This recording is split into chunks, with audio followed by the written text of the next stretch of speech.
obsession à nous, c'est de faire grimper ce compteur. Merci Patrick d'être venu. Merci de ton soutien. On va rejoindre Edgar qui est parti de Pau hier soir, un véritable périple, un défi.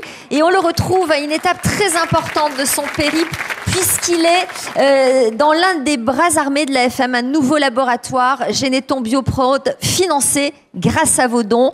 Edgar, comment ça se passe? Tu es avec Nathalie Le Breton. Bonjour, rebonjour à tous les deux.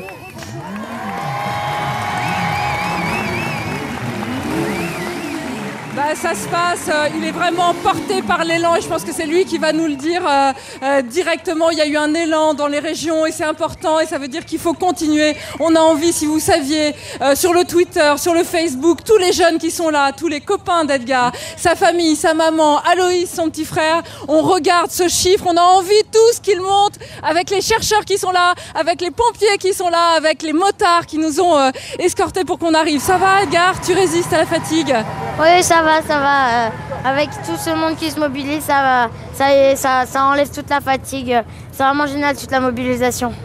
Et il faut que ça continue. Alors à côté de nous, Edgar, on a Laurence Thienot-Herman et aussi Frédéric Riva, le patron de Généton. Alors Laurence, on est devant cet endroit qui est capital pour l'avenir. Je pense que c'est un espoir énorme. Oui, c'est un espoir immense et j'ai envie de dire, en comparaison avec ces défis que vous avez traversés partout sur le terrain en bravant le froid, la tempête, ça va être aussi un immense défi qu'on va développer ici, déployer en faisant venir les meilleurs spécialistes du monde entier qui vont déployer des trésors d'inventivité, d'ingéniosité pour pouvoir nous produire de grandes quantités de petits lots comme ça, de médicaments, de thérapie génique pour qu'on puisse les tester sur plus d'enfants, pour plus de maladies. Tous les enfants du Téléthon et aussi d'autres maladies, des tas de maladies frappent à la porte de ce laboratoire aujourd'hui, des maladies toutes plus regrettables les unes que les autres, avec des souffrances atroces, avec des vies qui sont parfois brisées, des familles brisées.